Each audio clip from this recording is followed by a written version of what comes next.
Bon matin à tous et à toutes. C'est vraiment un sujet de joie pour moi d'être parmi vous, puis de voir l'amour que je sens ici dans l'Église pour Dieu, les uns envers les autres. Euh, donc, je suis grandement édifié puis encouragé, réjoui d'être parmi vous depuis hier pour la conférence. J'aimerais, par la grâce de Dieu, couvrir le chapitre 11 au complet. Il est court du premier livre de Samuel. Euh, j'ai intitulé le message d'aujourd'hui Êtes-vous en colère? Vous n'êtes pas obligé de répondre. C'est une question, je crois, qui certainement est très importante et est en lien également avec toute la discussion qu'on a pu avoir hier au niveau des couples. Là. Mais si vous n'étiez pas là, ben, il n'y a aucun problème parce qu'on part directement de la parole de Dieu d'un Samuel 11. On va le lire ensemble, donc ça va profiter. J'en suis certain, la parole de Dieu à tout le monde, comme c'est toujours le cas. Maintenant, avant de plonger dans le texte, je veux demander au Seigneur de nous faire beaucoup de bien. Seigneur Jésus, nous sommes réunis en ton nom, par toi et pour toi, et nous te demandons de disposer nos cœurs et par ton Saint-Esprit, par ta parole, de nous amener à t'aimer davantage, à être consolés, émerveillés, à être fortifiés en toi, et nous nous attendons à toi, Seigneur. Dans le nom de Jésus, Amen. Le livre de Samuel, nous on a 1 et 2 Samuel, mais ça c'est un phénomène qui est survenu uniquement quand on s'est mis à traduire la Bible en grec. Vous savez, en hébreu, il n'y a pas de voyelles, seulement des petits points en haut et en bas. Donc dans un manuscrit de 26 pieds, il rentre beaucoup de choses. Quand on a traduit le livre de Samuel ou de Chronique, là, il manquait de place. On n'avait pas assez de 26 pieds, donc on a coupé, puis on a dit, bon, 1 Samuel, 2 Samuel. Mais cherchez pas la conclusion de 1 Samuel au chapitre 31 ou une introduction de 2 Samuel en 2 Samuel 1. C'est le même livre. C'est un seul et unique livre. Ce livre-là, le livre de Samuel, il a pour thème la royauté, la monarchie, le leadership, peut-être si vous aimez mieux. Et il pose la question suivante. Qui va régner sur Israël? Qui devrait prendre le leadership à être apte? Est-ce que c'est un roi comme Saül, un roi comme les autres nations, hein, qui va taper dans l'œil, puis quelqu'un qui a une tête de plus que tout le monde, qui va se faire un monument à son honneur? Est-ce que c'est quelqu'un comme Saül, comme les autres nations, ou ça doit être quelqu'un comme David? Un homme selon le cœur de Dieu. Ben, le livre de Samuel nous dit le peuple d'Israël va avoir besoin de quelqu'un comme David, mais ça ne pourra pas être David parce que David, il est mortel, il a fait plusieurs péchés. Donc, ça va être comme David, mais on va devoir en attendre un autre. Et on sait que l'évangile de Matthieu commence en disant voici la généalogie de Jésus-Christ, fils d'Abraham, fils de David. Jésus est le cœur de ce livre. C'est la personne qui rend cohérente toute la Bible. On parlait de références croisées. Euh, le cœur de tout ça, de tous les croisements à bien des degrés, c'est la personne de Jésus-Christ.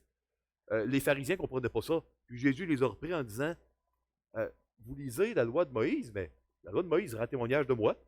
Elle parle de moi. Avant que Abraham fût, ben, moi j'étais là.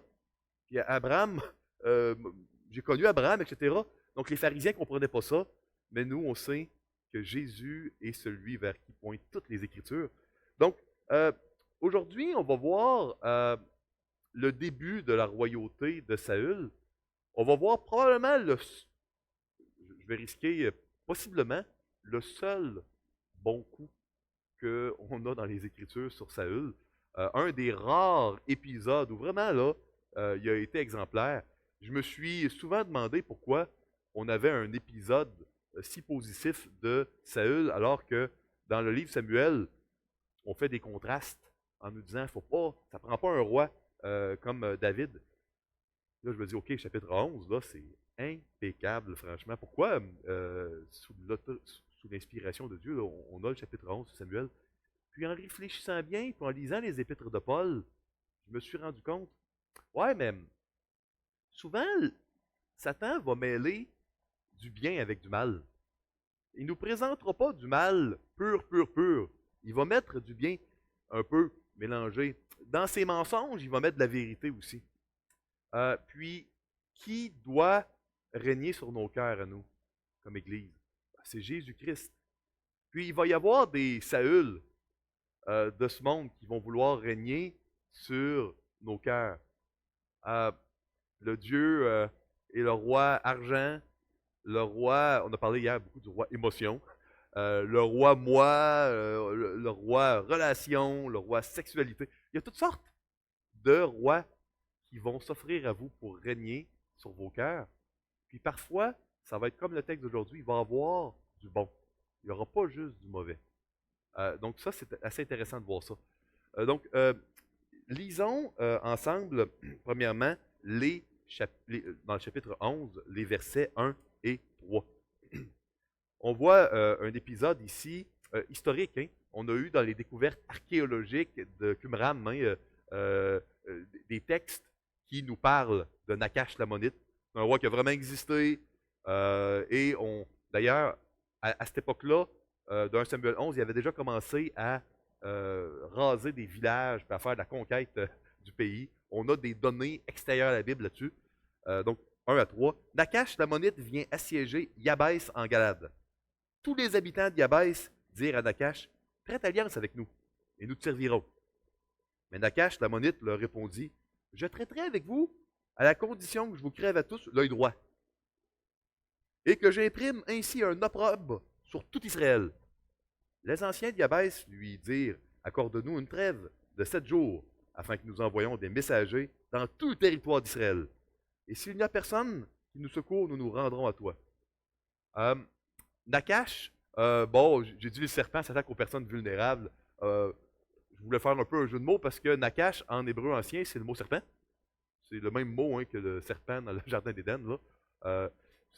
On peut se dire, hey, quel genre de culture c'était les Ammonites pour que la maman du roi appelle son fils comme ça. Vous savez, les Ammonites avaient un dieu où pour l'adorer, on sacrifiait ses enfants.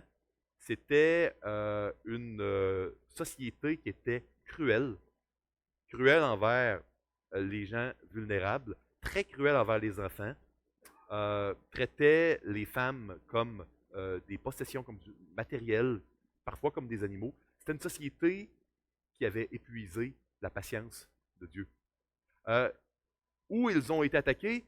Ils ont été attaqués, ici vous le voyez peut-être un petit peu, voyez-vous ici, entre la mer Morte puis le lac de Galilée, ici le lac de Tibériade, il y a un petit fil bleu, c'est le Jourdain. Vous voyez ici? Puis, à l'ouest du Jourdain, vous avez 9 tribus et demie. Puis ça, la force d'Israël est là.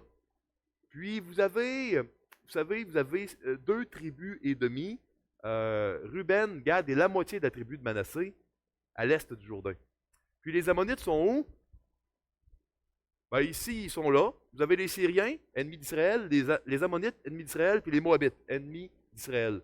Fait que d'après vous, à une époque où on n'a pas de bateau de traversier, il n'y a pas de pont, et puis où c'est difficile de traverser le Jourdain, qui, d'après vous, vont toujours être les premiers à se faire attaquer?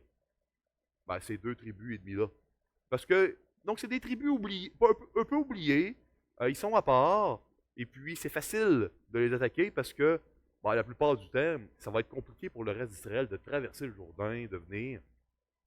Donc, ils étaient mis de côté, ils étaient en région éloignée, on peut le dire ainsi peut-être. Et il y a une autre chose, ceux qui ont lu le livre des Juges, chapitre 20, chapitre 21, vous vous êtes aperçus que Yabès en Galade, c'était une ville de déserteurs. Il y avait eu une guerre civile où les gens devaient se réunir pour éliminer la tribu de Benjamin. Puis les gens de Yabès, ils étaient loin, ils ont dit, nous, ça ne nous concerne pas, on est en région éloignée, ça ne nous concerne pas ça. Donc, leur sort était plutôt difficile. Parce que pour eux, est-ce que les gens vont se déplacer pour les aider. Déjà, ils sont à l'est du Jourdain. Puis en plus, il y a, il y a une génération ou deux, eux, ils n'étaient pas allés à la guerre civile. Donc, je peux vous dire qu'ils n'étaient pas dans une bonne posture. Maintenant, vous pouvez vous dire, pourquoi il veut crever l'œil droit de tout le monde? Vraiment méchant, cet homme-là, Nakash. Pourquoi pas couper les bras? Pourquoi pas tuer, tant qu'à y être? Ben, il faut comprendre, mettez-vous là, 3000 ans en arrière, dans l'ancien Moyen-Orient. Ce que tu veux, c'est des gens qui vont te donner de l'impôt. On appelle ça des tribus. Et puis, si on te coupe les poignets, les mains, travailler au champ, puis dans tes troupeaux, ça va être plutôt compliqué. Si on ne fait rien, ben, le vent peut tourner de bord, puis tu pourrais te retrouver avec une insurrection, des gens qui vont se rebeller contre toi. Mais si on te crève un œil, juste un, tu peux travailler à la charrue, tu peux te donner de l'impôt, mais quand ça va arriver pour tirer des flèches, ben, avec un œil, le sens de la profondeur est difficile. Donc, tu viens d'enlever la capacité aux gens de te rebeller parce que tu ne seras pas un très bon soldat avec un œil. Parce que dans l'ancien Moyen-Orient, les archers, ça c'était la dernière technologie. Hein, le fer n'est même pas encore arrivé dans cette région du monde-là. Ça va arriver peu de temps après avec les Philistins, une autre histoire. Donc, on est avec des flèches en bois ou si on est chanceux avec un peu de bronze, des bouts de pierre, et d'avoir deux yeux pour bien viser, c'est super important. Donc, Nakash voulait que ces gens-là produisent de l'argent et des tribus, mais pas de révolte.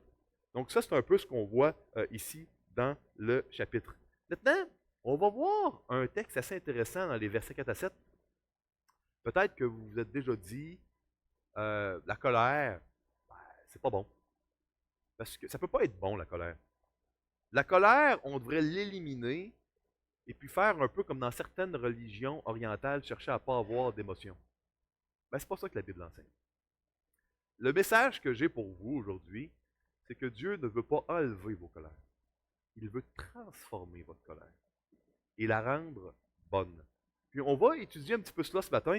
J'aurais pu partir avec un exemple de Jésus en vous disant Jésus est en colère, donc c'est pas mauvais la colère, mais là, vous auriez pu me répondre ouais, mais moi, on n'est pas, je ne suis pas Jésus. Là, c'est difficile parfois quand on dit ouais, ben, fais comme Jésus, ouais, mais on n'est pas Jésus. Bon, ben là, je vais vous montrer Saül qui a eu une saine colère, puis lui, on ne le verra probablement pas au ciel, parce que dans 1 Samuel 28, Samuel dit qu'il était l'ennemi de l'Éternel. Et on va voir juste les amis de Dieu, pas les ennemis de Dieu au ciel. Donc, fort possiblement là qu'on a un exemple d'une bonne colère chez un incroyant. Lisons 4 à 7. Les messagers arrivèrent à Gibéa de Saül et dirent ces choses aux oreilles du peuple. Et tout le peuple éleva la voix et pleura. Et voici, Saül revenait des champs derrière ses bœufs et il dit, qu'a donc le peuple pour pleurer? On lui raconta ce qu'avaient dit ceux de Yabès. Dès que Saül eut entendu ces choses, écoutez bien ce qui suit, il fut saisi par l'Esprit de Dieu, virgule, et sa colère s'enflamma fortement. Verset 7. Il prit une paire de bœufs et les coupa en morceaux, qu'il envoya par les messagers dans tout le territoire d'Israël en disant, quiconque ne marchera pas à la suite de Saül et de Samuel aura ses bœufs traités de la même manière. La terreur de l'Éternel s'empara du peuple qui se mit en marche comme un seul homme. Donc, premièrement, quel était le problème avec le peuple? Pourquoi il s'est mis en colère? La colère, on pourrait la définir comme étant quand on ressent la présence d'une injustice. Elle peut être légitime ou non.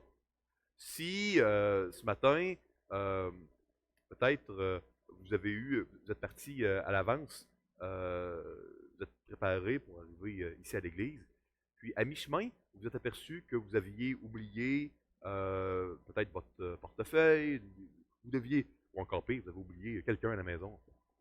J'espère que ce n'est pas arrivé, que vous n'avez pas oublié votre épouse, votre époux. Mettons. Vous devez absolument retourner. Là, vous vous mettez en colère. Vous êtes frustré d'avoir oublié quelque chose. Est-ce qu'il y a vraiment une injustice d'avoir oublié quelque chose? Une erreur peut-être, une injustice, ben, personne ne vous a manqué, sinon vous-même. Donc, certainement pas une colère légitime. Ici, qu'est-ce qui s'est passé? Vous savez, au lieu de pleurer, le peuple aurait dû aller à la rescousse. C'est facile de pleurer quand il y a un drame.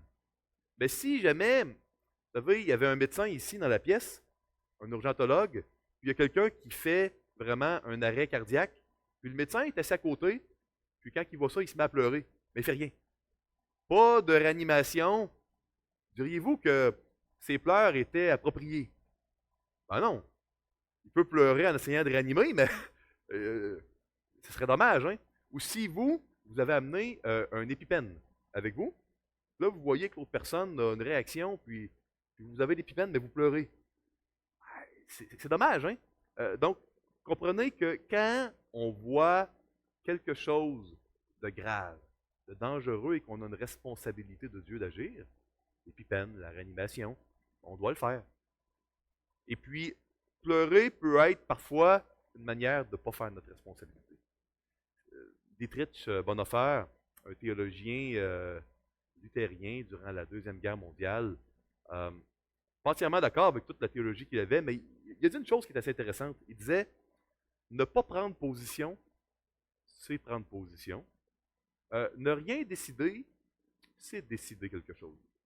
Il disait ça face aux gens qui voyaient les meurtres de Juifs faits par les nazis et qui ne faisaient rien. Ils disaient, ah, je ne prendrai pas de décision, on va réfléchir, c'est compliqué. Il y avait toutes sortes de réactions. Bon, malheureusement, ces gens-là étaient en train de prendre une décision. Et je crois que c'est un peu ce qui se passe ici, et c'est ce qui se passe dans nos vies parfois. Parfois, on pleure, puis le Seigneur voudrait qu'on ait une colère, mais une saine colère. C'est assez intéressant de voir que l'Esprit de l'Éternel s'est saisi de Saül, virgule, et sa colère s'est enflammée. Pensez-vous que la conséquence de l'Esprit de Dieu qui te saisit est un péché? Peu probable. Ça serait très difficile, je crois, à démontrer. Peut-être qu'il a fait des péchés 2-3 versets après, mais si vous avez vraiment là l'Esprit te saisit et voici ce qui se passe, je crois qu'une bonne exégèse doit nous amener à dire, ben non, c'est Dieu qui a produit cela et ça a été la conséquence. Donc, il s'est mis en colère parce que c'était profondément injuste que les gens fassent que pleurer et n'aillent pas à la rescousse de leur frère comme l'Éternel l'avait ordonné dans la loi de Moïse. Il y avait un devoir de loyauté. Il n'avait pas le droit de faire ça. Puis même si c'était une ville de déserteurs, même si c'était plus loin, il n'avait pas le droit de faire ça. Donc, on va voir ce qui se passe maintenant. Ah, puis rapidement, au verset 7, vous dites, hey, la cruauté animale était un peu là. Pourquoi pas juste dire qu'on doit aller à la guerre? Pourquoi prendre un bœuf et le couper? Il me semble que c'est un peu inutile. Il faut comprendre qu'on a des codes culturels différents d'un pays à l'autre et d'une époque à l'autre. On est dans une autre région du monde il y a 3000 ans. Il y avait eu, à la fin de de Juge, chapitre 19, quelque chose de complètement atroce. Un Lévite avait coupé le cadavre de sa concubine qui avait été violée à Gibéa, 12 morceaux. Donc, il y a un contexte. Et il nous suffit pour ce matin de savoir que c'était une manière culturellement claire et percutante de dire arrêtez de pleurer et remplissez vos responsabilités. Maintenant, allons dans les versets. On va lire ici Éphésiens 4. Hein. Ça dit si vous vous mettez en colère, ne péchez point. Déjà là, on a un bel exemple d'un autre texte qui nous montre que ouais, la colère est souvent malsaine. Dans mon cas, plus souvent qu'autrement. Puis Dieu a besoin donc de transformer ces colères-là en bien. Mais ce n'est pas parce que Dieu veut qu'on ait une absence complète de colère. Il veut simplement la transformer. Un des exemples d'une mauvaise colère, c'est des colères qui sont personnelles, par rapport à nous. Puis les colères qui nous empêchent d'aimer les autres, qui nous donnent une amertume qui perdure. C'est pour ça qu'il dit, quand tu es en colère, pêche pas en ayant une colère qui perdure. Parce que là, tu vas avoir déjà là, une confirmation que c'est péché. C'est pas supposé. La bonne colère est une colère qui n'est pas pour te faire justice personnelle. C'est une colère qui te pousse à l'action, une action complètement altruiste, désintéressée, aucun bénéfice secondaire. Tu le fais pour Dieu. Écoutez, on a une époque où il n'y a pas de salaire pour l'armée. Il n'y a pas une armée de métier ici. Là. Donc, les gens qui vont se lever pour traverser le Jourdain, ils vont laisser leur ferme, leur troupeau, avec leurs femmes et leurs enfants. Il n'y aura pas de travail qui se fait sur la ferme durant ce temps-là. Ils vont devoir amener leurs propres armes, leur propre nourriture. Il n'y a pas de cantine, il n'y aura pas de nourriture fournie, leurs propres armes. Peut-être qu'il va y avoir des brigands qui vont attaquer les fermes vides pendant ce temps-là, durant que les hommes sont partis. Donc, c'est vraiment à leurs frais. C'est coûteux ce que Dieu leur demande ici. Donc, la colère ici a amené à faire de quoi qui n'est pas centré sur toi. Au contraire, quelque chose de coûteux qui est pour la gloire de Dieu, qui n'est pas quelque chose qui amène à la perte de contrôle. Hein? On ne perd pas le fruit de l'esprit. Hein? On n'est pas supposé, c'est la maîtrise de soi. Pas de perte de contrôle et de maîtrise de soi. Éphésiens 4, c'est une citation du psaume 4. Si vous vous mettez en colère, ne péchez pas. Parlez dans votre cœur, sur votre lit, et faites silence. Comment différencier la bonne et la mauvaise colère? Ben, on doit avoir vraiment une injustice au niveau de Dieu. Pas une genre de recherche de la justice personnelle, parce que là, on ne s'est pas senti respecté, puis on aurait voulu quelque chose de plus, puis on dit c'est injuste par rapport à moi, puis là on fait une croisade personnelle. C'est pas ça. C'est pas ça la colère juste. La colère ne doit jamais être contre une personne, parce que, vous savez, Dieu dit de laisser agir la colère, puis que c'est à lui la vengeance. C'est lui qui va juger les humains au dernier jour. Il nous dit, ne jugez pas, hein, afin de ne pas être jugé, mais il va dire juger de tout, hein, pour reconnaître l'arbre à ses fruits. Donc, parfois, on voit une situation qui est profondément injuste. On est appelé à réagir sans perdre la maîtrise de soi, mu par l'amour et sans qu'il y ait un bénéfice personnel et sans qu'il y ait une amertume ou un manque d'amour qui perdure. Ça, c'est la bonne colère qui provient de l'amour. Voici maintenant les versets 8 à 11. Saül en fit la revue à Bézek. Les enfants d'Israël étaient 300 000 et les hommes de Juda 30 000.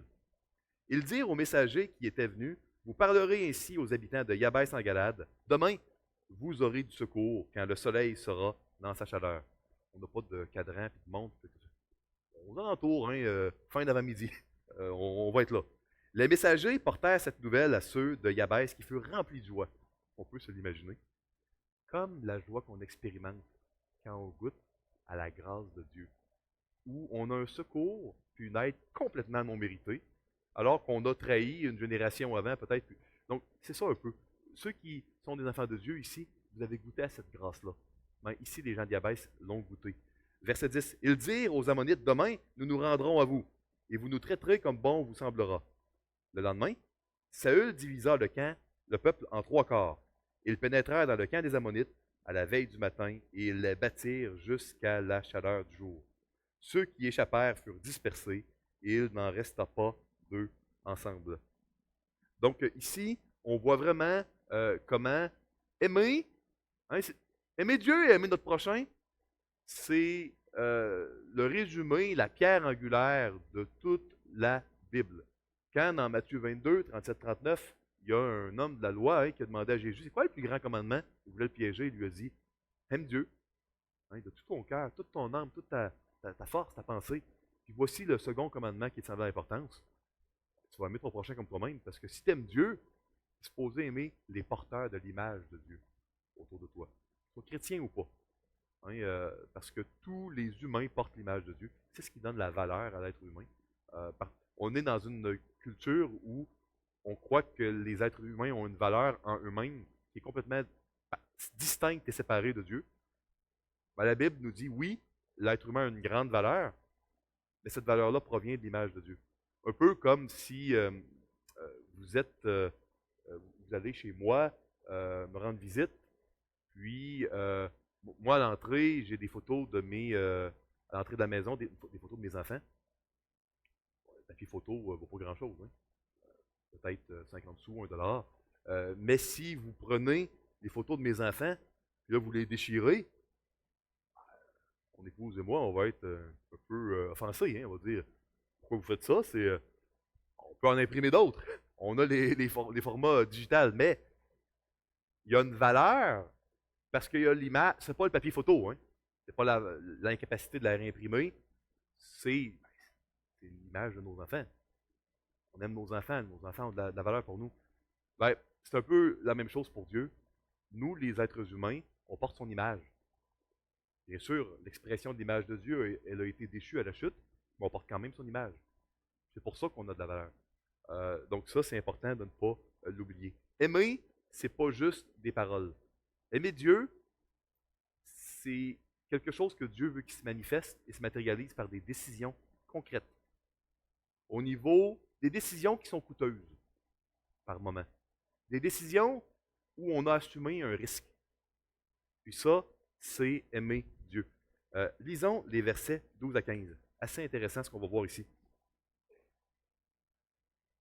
On peut lire, « Le peuple dit à Samuel, « Qui est-ce qui disait, Saül régnera-t-il sur nous? Livrez ces gens et nous les ferons mourir. » Verset 13. Mais Saül dit, « Personne ne sera mis à mort en ce jour, car aujourd'hui, l'Éternel a opéré une délivrance en Israël. » Et Samuel dit au peuple, « Venez et allons à Gilgal pour y confirmer la royauté. » Tout le peuple se rendit à Gilgal, et ils établirent Saül pour roi devant l'Éternel à Gilgal. Là, ils offrirent des sacrifices d'action de grâce devant l'Éternel, et là, Saül et tous les hommes d'Israël se livrèrent à de grandes réjouissances. Vous savez, le chapitre d'avant, quand Saül a été oint comme roi d'Israël, il y a des gens qui ne voulaient pas de Saül. Puis là, après cette action d'éclat-là, où il y a 300 000 d'Israël et 30 000 de Juda qui sont suivis, puis une délivrance, une victoire, il y a des gens qui disent, « Ouais, les adversaires politiques, on va les tuer. » Vous savez, ça aurait été une très belle opportunité pour Saül de dire, « Ben, je ne l'aurais pas demandé, mais si vous le dites, pourquoi pas? Ça va faire quelques personnes, des ennemis politiques en moins, puis après tout, c'est pas moi qui le demande, c'est pas mon idée, mais si vous voulez, je vais regarder ailleurs ou je vais aller faire d'autres choses, vous êtes libre. » C'est pas ce que Saül a fait. Voyez-vous comment? C'est pas personnel. La colère que Dieu veut qu'on aille, elle n'est pas personnelle, elle ne se fait pas justice, elle ne cherche pas son avantage, elle n'amène pas à perdre la maîtrise de soi. Voyez-vous ici?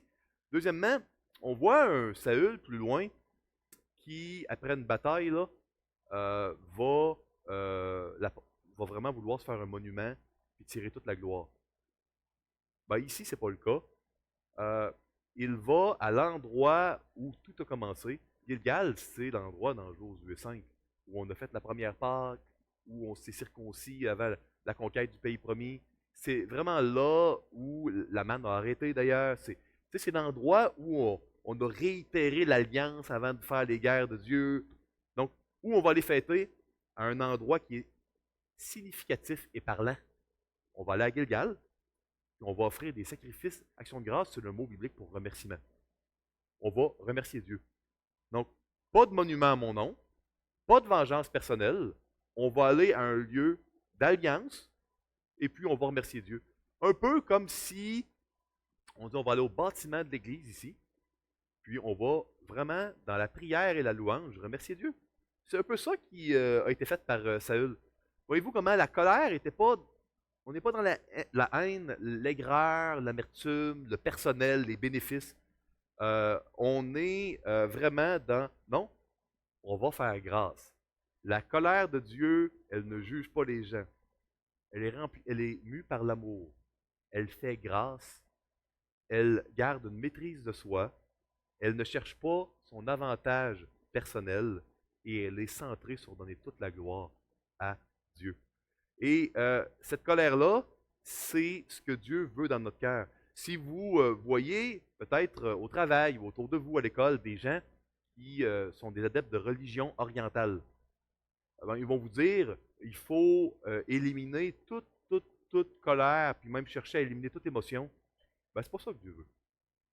Le Dieu de la Bible, il veut faire une rédemption au niveau de nos émotions, pas les enlever. Et il va nous donner des guides pour nous montrer si elles sont mauvaises ou bonnes, nos émotions. Et quand elles sont mauvaises, ben, il nous donne la repentance, puis le pardon. Le pardon pour qu'on puisse vivre la rédemption dans notre cœur, dans nos entrailles, de notre intelligence spirituelle puis de nos émotions. Et ça, c'est ce que le Seigneur veut pour moi, c'est ce que le Seigneur veut pour vous. Ce que le Seigneur voulait pour l'ancien Israël, il le veut pour son Église, parce que c'est le même Dieu, chez qui il n'y a pas de changement ni ombre de variation. Donc, même si définitivement l'Église, ce n'est pas Israël, comme Dieu est le même, il y a bien des leçons qu'on peut tirer pour nos vies. Euh, J'aimerais vous en laisser quelques-unes. J'aimerais vous laisser 5 leçons pour vos vies. Un, le vrai amour, c'est de courir des risques, puis de payer le prix pour nos frères et sœurs qui sont plus vulnérables, qui sont dans la détresse. Moi, j'ai beaucoup aimé l'annonce qui a été faite avant que vous appeliez Doug à venir en avant. J'ai aimé quand on a dit en avant, les gens qui viennent d'autres pays, on ne veut pas juste leur dire bonjour, comment ça va une semaine, puis on ne les connaît pas du tout, puis on ne les apprendra pas vraiment à les connaître, puis on va leur dire bonjour, comment ça va l'autre semaine. Puis, d'essayer, on ne peut pas tout faire. On ne peut pas mettre le poids de tous les besoins du monde sur nos épaules. C'est pas ça que Dieu nous demande.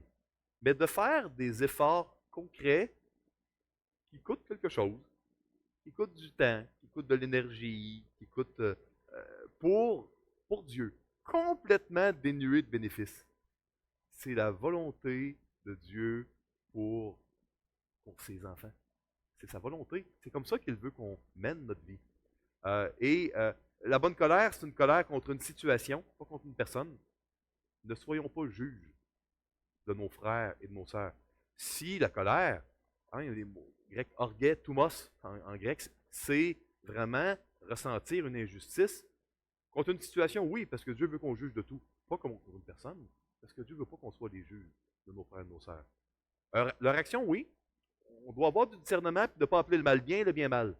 Pas de la spiritualité et du cœur des gens. Vous dites que peut-être, il coupe un peu les cheveux en quatre. Est-ce qu'on peut vraiment faire une différence entre juger les gens et juger les actions? Jésus, c'est ce qu'il dit dans le sermon sur la montagne. Dans le même sermon, il va dire de ne pas juger, puis il va dire qu'on va reconnaître l'arbre aux fruits, puis on va juger des actions. Donc, si Jésus fait une différence, il y en a une, et faisons-la nous aussi. 3, la bonne colère nous amène à nous sacrifier pour les autres. Il n'y a pas de plus grand amour que de donner sa vie pour ses amis, nous a dit le Seigneur.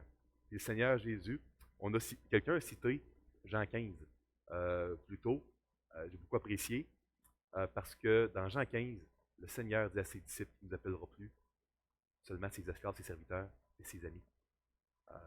Et il a donné sa vie pour nous. La bonne colère est remplie de grâce et de miséricorde. On va donner des bontés qui ne sont pas méritées. Puis on ne donnera pas les punitions qui sont méritées. La bonne colère que Dieu veut transformer, elle va faire ça. 5, on a besoin d'un sauveur qui est capable de transformer notre colère et de la rendre bonne. Vous savez, Saül ne peut pas faire ça pour Israël. David non plus, même s'il était un bien meilleur roi, parce qu'il se repentait et puis il tournait son cœur vers le Seigneur puis le cœur du peuple vers Dieu. Mais Jésus est la seule personne qui peut vraiment avoir accès à nos cœurs. Josué a pu mener de grandes batailles pour conquérir le pays promis, mais à la fin de sa vie, le peuple avait toujours des idoles. Le Seigneur Jésus veut prendre toute la place. Il veut transformer notre cœur. Si vous n'avez jamais donné votre vie à Jésus-Christ, que vous soyez visiteur ici ou que vous soyez de l'Assemblée, membre d'une famille ici peut-être, si vous n'avez jamais donné votre vie à Jésus, moi je vous encourage à vous repentir de vos fautes et à mettre votre foi en Jésus pour qu'il puisse déjà s'unir à vous pour l'éternité et vous sauver de la séparation éternelle avec Dieu qui est l'enfer. Et si vous êtes des enfants de Dieu, puis vous avez l'Esprit de Dieu en dedans de vous, moi, mon encouragement, c'est laisser coopérer avec l'Esprit Saint en vous, par la repentance, par la foi, par le pardon qu'on va recevoir et le pardon qu'on va accorder à nos frères et sœurs. Coopérer avec l'Esprit Saint pour que Dieu puisse transformer votre cœur et votre colère. Je termine par un mot de prière. Seigneur Jésus, nous sommes tellement reconnaissants que tu sois notre Dieu. On ne mérite rien, puis tu nous as tout donné, tu t'es donné à nous. Seigneur, on est éternellement reconnaissants. Bien souvent ingrat, mais ce matin, d'un seul cœur, d'un seul esprit, on veut te dire merci, Seigneur Jésus, pour ton salut. Merci d'être notre Sauveur, notre Seigneur. Seigneur, on veut être des enfants obéissants, obéissants à toi, notre roi, le roi des rois, le Seigneur des seigneurs. Donne-nous de coopérer avec toi, Seigneur. Et puis, Seigneur, transforme nos émotions, transforme notre colère. Fais une rédemption. Continue, Seigneur. Et c'est dans le nom de Christ que nous te prions.